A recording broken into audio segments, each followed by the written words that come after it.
Hello again, Angry Welshman here, back again.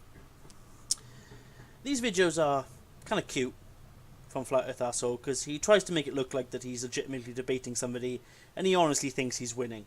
And trust me, in this video I'll prove that he hasn't done an ounce of fucking thinking.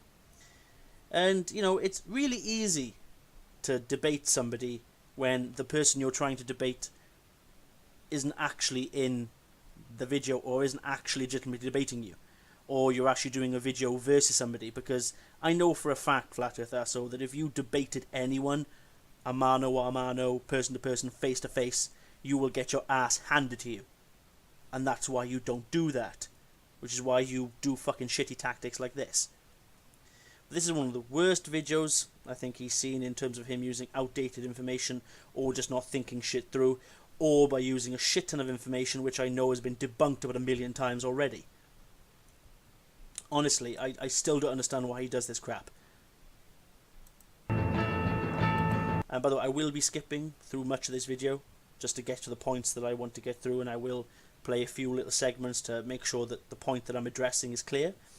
But other than that, I'll be skipping through bits because, trust me, if you watch this whole thing, it'll probably give you a hemorrhage.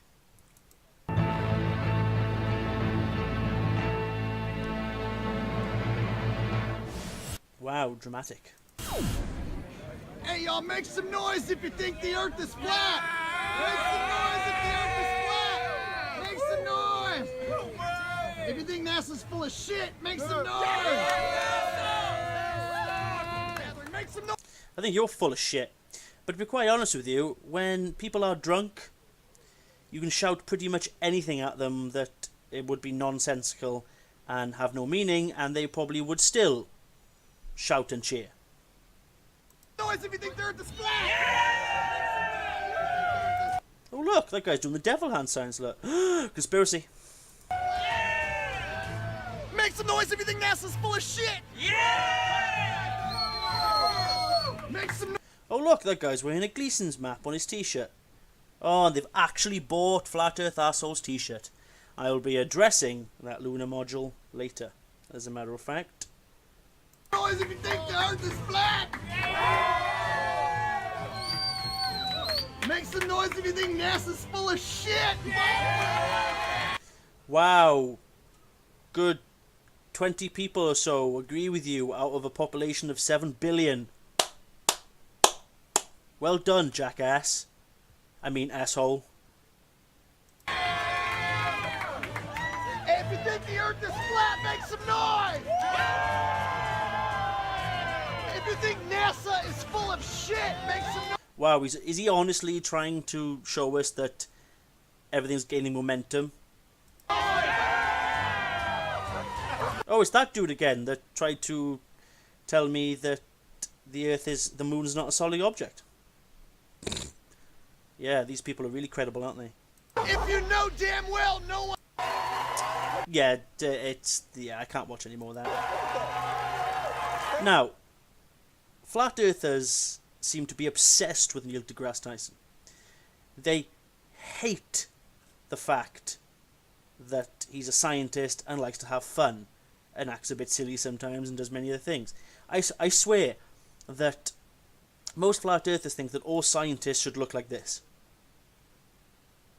You know? That they need to be geeky and have no fun. And then when they see him, oh my god, no, he's not real. But, Jonism is the one. He's absolutely... I swear he loves him. I'm trying to eat my dinner. I got your distress call. Is everything okay? No, Neil. Nobody wants to see your... Here. You want? Oh my God. Okay. Put your coat back on, Grandpa. Nobody wants to see your saggy old man tits or your bulging belly full of undigested GMO sandwiches. GMO sandwich. Okay, that's something for another topic. And yes, Grandpa, it would be nice if you pushed your glasses all the way to the top of your nose. It would be nice. Stop having them halfway down like an old man. And in terms of man tits, yeah, he looks pretty buff to me. Yeah, he's not too bad. I mean, geez, I don't know how old he is. He must be in his 50s by now, maybe in his 60s. Doesn't look that bad. In terms of, GMO sandwiches, well, must be some good shit. It's because the Earth is flat. False. And also, this is a very narrow angle view. If you did a wide angle shot, and no, I don't mean with a fisheye lens, it will show a bit of curvature. And also, this probably does show curvature if you pixel counted it or did many other things with it. But, hey, never mind, you ignore that shit as usual. But this whole thing, it's just a symptom of a larger problem. There's a growing anti-intellectual strain in this country. It may be the beginning of the end of our informed democracy. The fact the microphone left your hand and fell back to the earth is a product of its weight and density. The microphone is more dense than the air in which surrounds it, so therefore it fell back to the earth. I'm sorry, but it's not enough. You do realise that to calculate buoyancy, those calculations have to incorporate the calculations of gravity. Just simply adding in an object's weight is not enough. That's not how buoyancy and density works. Much like if you were to jump off of a building, you would fall to the earth because your body weight is more dense than the air in which surrounds it. The thing is, though, what gives us weight? If it was that simple, the vomit comet, why do we float inside that plane? If it was just a product of our weight and density. I mean, think for a second. Now, I'm not a scientist, but I can honestly tell, it's honestly showable that gravity is a lot more complicated than your little mind is fucking suggesting that it is. At the same time, you can take a tiny magnet and overpower this magical, mythological force of gravity. It's not mythological or magical, but, never mind. You see all these metal objects that should be falling towards the center of the earth? Well, they're being pulled downwards, as you can clearly tell. They're actually being overpowered by a tiny magnet. So the same force of gravity, which holds trillions of gallons of water stuck to a spinning ball, are simply over... Now, I hate the way Flat Earthers mention that, the way water sticks to a ball. No, gravity doesn't do that. It doesn't make things stick, it doesn't push things, down. Gravity is a little bit more complicated than that. I hate it when they word it like this, because it automatically makes gravity sound stupid. But, they keep on using that mantra, and they will not let it go. Overpowered by a tiny magnet. And at the same time, if you fill a balloon with helium, it will rise. It will overpower the forces of gravity. This is due to buoyancy. Because the helium in the balloon is lighter in which the air that surrounds it then rises. The helium can overpower the weight of the balloon itself and rise. If you were to drop a balloon without any helium in it, it would fall back to the earth. But once you put helium into the balloon, its contents are lighter. Let me put it this way, alright? I'll put a ball in the air, right? And let's just say that the force is, let's put it this way, you don't know which way is up or down or side to side, right? It weighs a certain amount. You don't know which direction is going to fall, right? The force on this ball is the same as going up, going down, side to side. How do you know which way that's going to fall? Why would that ball fall down in any preference over any other? Gravity gives us direction. Gravity gives us weight. I mean, it's just not that fucking simple. Lighter than the air in which surrounds it, and it can then overpower the weight of the balloon and cause it to rise.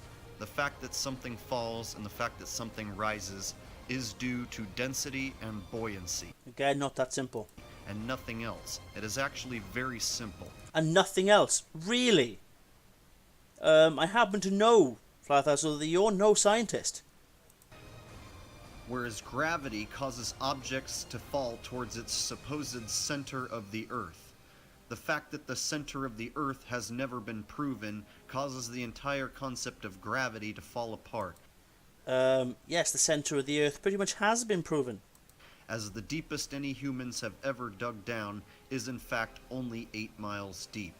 Being we have only dug down 8 miles deep, we have never reached any theoretical core, and therefore the core is just that, simply a theory. Thus, if the molten core has never been proven to exist, then that... Right, let me just put it this way, Flat Earth Asshole. There is more than one way to figure shit out. If there was only one way to gather information, we'd be pretty fucking stuck right now. If they'd only been able to find out about information about the Earth by just simply drilling, well, I don't know what to say to you. Right? If you actually looked up on Google, it's quite this simple. Type in, how do we know that how do we know what is at the Earth's, the core of the Earth? Sorry, I can't speak there. It says here. Okay? When an earthquake happens, it releases energy that travels through the Earth in all directions as seismic waves. Scientists figured out that the outer core must be liquid because S waves do not pass through it, but P waves do. And the behavior of the P waves and S waves also indicate that the inner core is solid. It's about P waves and S waves. And also, if you look a little bit further, how these waves travel through a solid or liquid, or let's just say in this term a liquid, will tell them how viscous that liquid is, i.e., I don't know, magma. Right, okay? So basically they figured out that it's liquid, but a high viscosity liquid due to the time it takes for P waves to travel through it, but they know it's a liquid of some sort because S waves do not. Same with the core, right?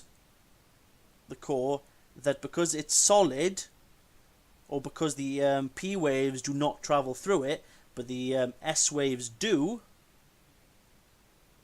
okay, indicates that it's solid. See? I've just fucking destroyed your fucking bullshit right there. With a little bit of science. The one thing that you seemingly are incapable of doing. I mean, they've probably can test this by making, test labs and doing other sort of experiments with P waves and S waves all over the world when earthquakes do happen and many other things. I'm not sure if they can create their own P waves and S waves, and they've done tests as well. They've done tests themselves, but that'll be something for you to look up, I would imagine. Okay? That means the center of the Earth has also not been proven to exist. Formed it was spheroid. That's right. I don't see any... Right. This is just one of these things. Neil deGrasse Tyson was just... He was taking the piss, slightly. Right? It was just a proof of concept. He wanted to say oblate, and the first analogy that he could come up with, or the first fruit that he could come up with, was a pear. He could have said egg. He could have said a flattened orange, perhaps. But no, a pear came to his mind. And I like the fact you conveniently miss out the rest of this video, where he does say that its oblateness is very slight. Unnoticeable. Its oblateness is practically only about 0.2% oblate. You're not going to be able to notice it. I don't see any pear-shapedness, do you? And see, now you're just being stupid. You're being deliberately dense. in fact, if you were to measure each one of these circles, you would see that they are perfect circles. Really? Are you going to show me some of this measuring? No bulging, no oblateness, no pear-shaped. Even in this picture, even if there was, which is unnecessary, because this is the Blue Marble version, which you people keep on bringing up, okay, which was obviously the Blue Marble is older than most of the satellite ones, but its oblateness is so small that it'll be, you know, unnecessary to make a sphere that's that oblate, because it won't make any fucking difference. We're using, you know, straw man thing here, okay? I mean, it's facepalm. Trust me, my thing is, my oven mitt is actually an oven mitt of the Infinity Gauntlet, so I'll be giving myself an infinity kind of facepalm. But, you know, so basically, let me just reiterate. You're not going to be able to notice 0.2% of oblateness. And even if you could measure it, it'll be, in terms of this picture, a fair few pixels either way. Goodness whatsoever. In fact, just about all the images that I've ever seen were perfectly round circles, Neil. Yeah, show me some measurements here that these pictures are perfect circles. The only one who ever brought up the Earth being anything other than a sphere is you. No. This is the fact that it wasn't very well known. Every time you mention the Earth, people say sphere. It's so close to being a sphere, people just don't think it's necessary to say oblate spheroid. It's been very well known for decades, in fact, that it's an oblate sphere, but very slightly. Because they can't. But what it is, they need to reiterate: there's a perfect sphere and an oblate sphere. But you can't call an oblate sphere a perfect sphere, so they just call it a sphere. Only person I've ever heard call the Earth a pear or an oblate spheroid was, Like I said, with the pear, he was joking. Neil deGrasse Tyson. Before that, no one ever said that in my whole life. Now you're going to do that thing where you say you're just kidding and that the Earth is actually round because you're a professional actor. But you and I both know it's flat, and that's why you just told everybody the truth in plain sight that it's flat. Because it's flat. Does it only Let me go back to that bit and see what he actually said. take place on ice check, Neely boy? How do we know the Earth is not flat?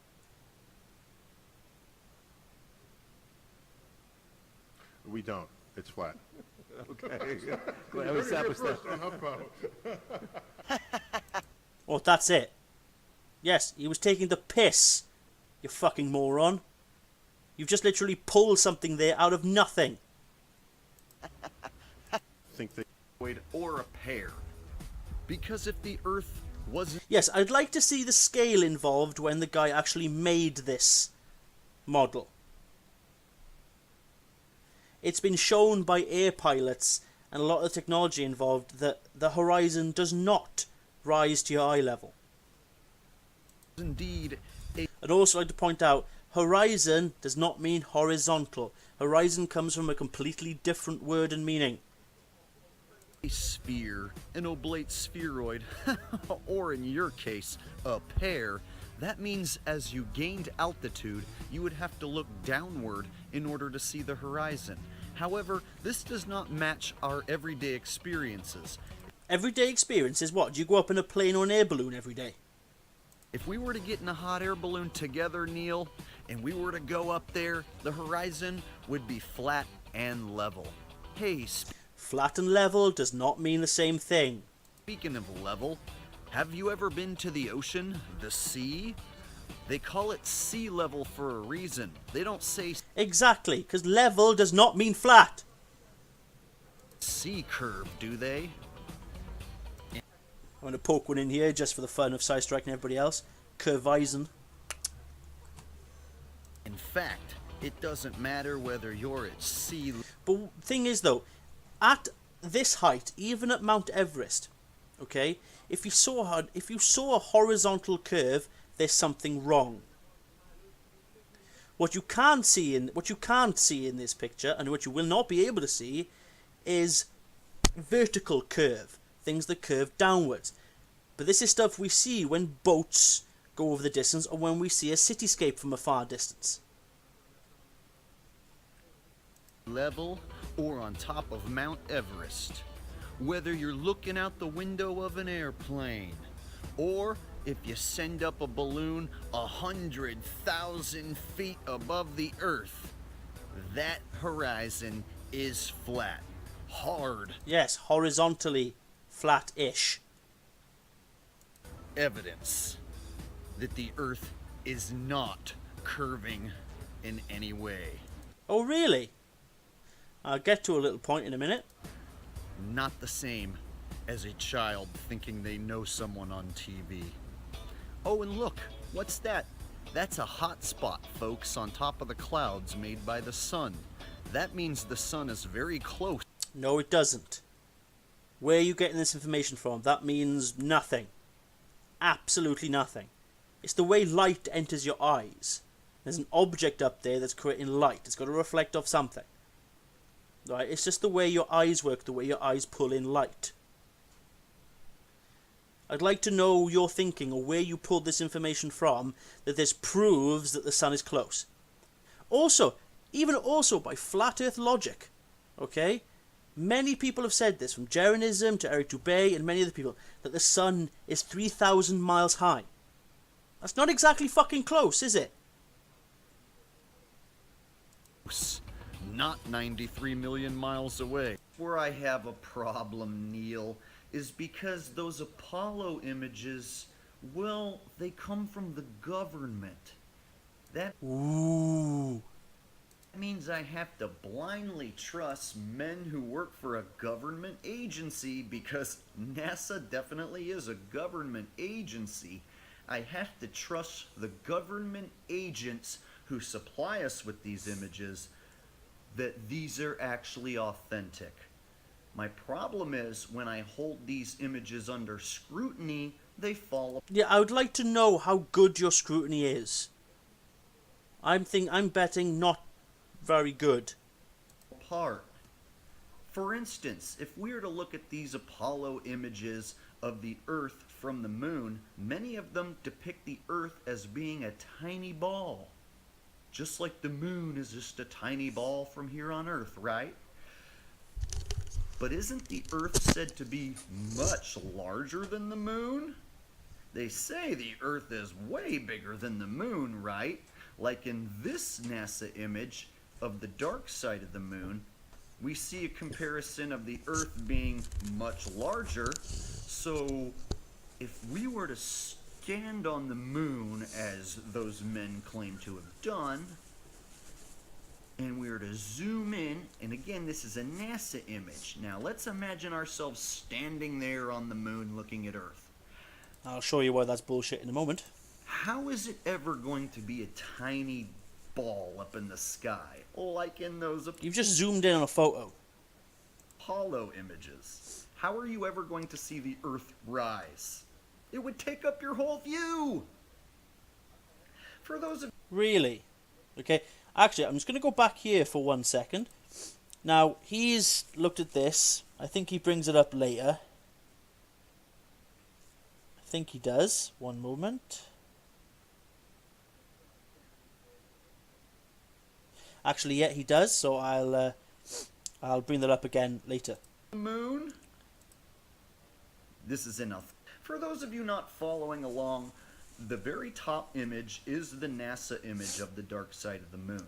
If you were standing on the moon, it would take up your whole view. Nope. The image to the right, the bottom right corner, is an Apollo image of the Earth from the moon. Think about it, folks. For those of you who think I'm not being genuine, you can Google Earth from Moon NASA, and you can find these exact images right away. And they are good. Very good ones. This is an authentic NASA image of the Earth from the moon. I like that little giggle there. But trust me, that smile is going to be fucking stopped in a moment. And if you Google dark side of the moon NASA, you'll find that other image I was just using, and you can trace it right back to their website so you guys can see this is also said to be an authentic photo of the moon passing by the Earth. So again, if we are to put these two authentic photos together, how exactly would you ever see the Earth rise? How exactly would the Earth not just take up your entire view? When you put their images together and you hold it under scrutiny, the whole thing falls apart like a crappy, flimsy card house, folks. Right, he's just about to get into something there. Now, here is a video done by Rob Skiba, of all people. And it's titled, Rob Skiba Debunks Rob Skiba's Previous NASA Video, where he proves that what you look at is true. Rob Skiba, the person who actually wrote a book on Flat Earth, who fervently believes the Flat Earth, and is mostly sometimes, sorry, it's me being stupid, who is sometimes people's main source of information on Flat Earth. Now, watch this. Let's double that. Go out to 1,000,000 miles away. Here we go. 1.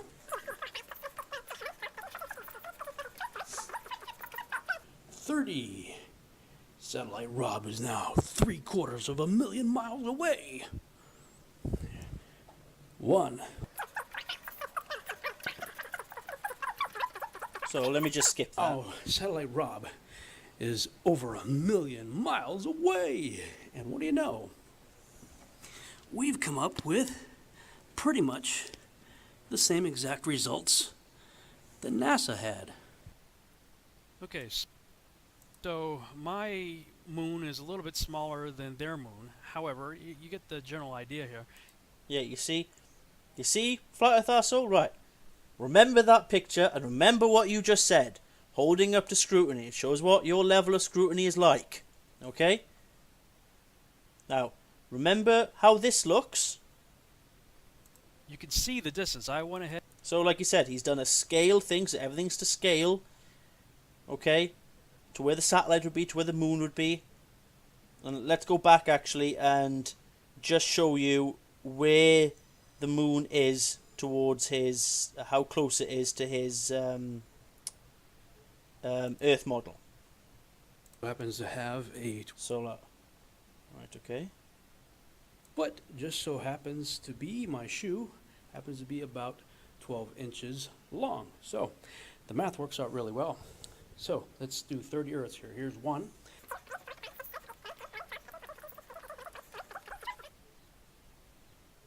So we've got the moon here, about 30 Earth diameters away. So there we go. And So that's this how far that represents is. 250,000 miles, thereabouts. Okay, so let's do another 30 steps out. Right, so let's My go back to that. moon is a little bit. And he still gets that sort of image after being so far away. You saw him, how far he was taking everything. Okay? Smaller than their moon. However, you get the general idea here. You can see the distance. I went where the problem comes in. Check this out. If you get up close, everything changes. So, when you're kind of coming up over the moon, your Earth does look small. And there we go. Hook, line, and fucking sinker, dumbass.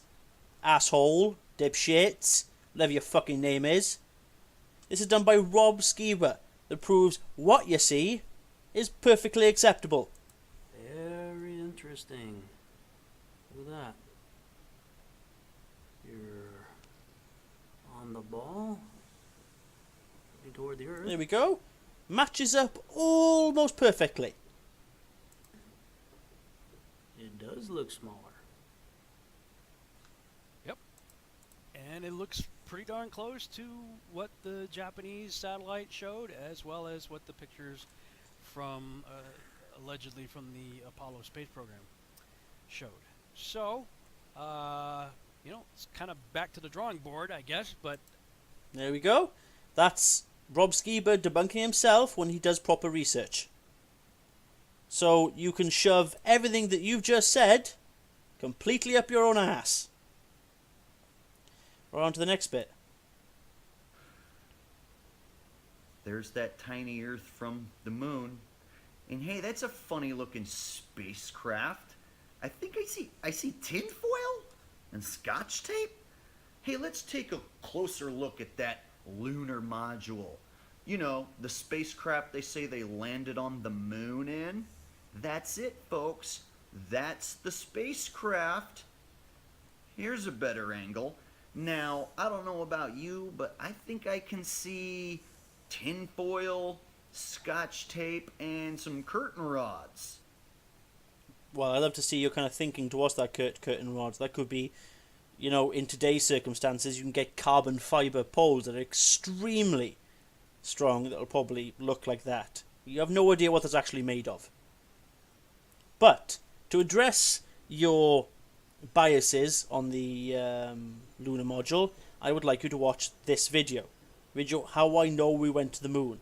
Now this guy, in a 2-hour video, you can watch the whole thing if you wish. Just sit down and have a bag of popcorn, have your fucking beer, smoke your cannabis. Alright? I would implore you to watch all of this video, because this guy goes into great detail, right, on how this thing is made and what it is made of. Right, here we go. This is the tin foil that you're so obviously so hyped up about. See, aluminium, welded primary hull, aluminium, you know, here we go, central heat shield, interface sheet, stainless steel, aluminium, honeycomb shells. It goes into great detail what this thing is made of, the technology involved, the photographs that show evidence, the lot. Okay? He goes through the topography mood. Watch the whole thing, and it will, you know, it's probably not going to change your mind, but, you know, at least watch it, because it's what a proper skeptic should do. If you have any credibility whatsoever, Flat Earth asshole, watch it. It'll be a bit of an eye-opener. Now, move on to the final bit of this video, where he goes on about Earth's curve again. Very simple. The first mile, you would just do 1 times 1 times 8. That would give you 8 inches of curvature drop in your first mile. Now you're still using this. It has been proven this was a very simple thing, yes. The only trouble is this 8 inches per mile squared gets increasingly inaccurate the further distance you go. This has been said many, many, many times. Many, many, many times. This has been shown. It's a good start. But like I said, this was quite old, I think, when it came out. But like I said, this is quite inaccurate. But yet Flat Earthers still use it. Constantly. Right, now I'm going to show you this. Alright, this picture here that he has of Lake Pontchartrain. Pontchartrain Bridge in Louisiana, it's 23.8 miles long. Now, for a ball 25,000 miles in circumference, this bridge would have to have 377 feet of curvature. Most likely done by the inaccurate curvature calculator. Drop in it. However, it's flat and level and no curve is anywhere to be seen. Go to Louisiana. Oh, really? Right, now I'm going to bring up this picture. Look at the middle one. Now this is from Soundly. Go and watch Soundly. I'll leave a link in the description there to Soundly's channel. You know, so many people have tried to debunk him and yet fallen flat, in my opinion. So, yeah, look at the middle picture. Look at this. I presume it's like some sort of snooker cue or something. Some kind of pole. Look down it, like you're doing with that Lake Pontchartrain. You're looking down across it. Okay, it looks flat. But then move down, and you move to the side, you're going to see curve. Now, if you do that with this, you go down to its level or to below the road and zoom with the fucking P900 magic camera, as you flat earthers like to use. You zoom in at that point, you will see it curve. I guarantee it. Go out and do it. Stop just going off small little pictures and fucking increasingly inaccurate fucking data, please. It would be nice. Right, so the rest of this, you know, It's been gone over before. This is all my information. This all just shows that what Flat Earth asshole's talking about is a pile of rubbish. And I'll see you next time. Leave a like and subscribe. Hopefully I'll have some more videos coming out soon. And I'll see you again.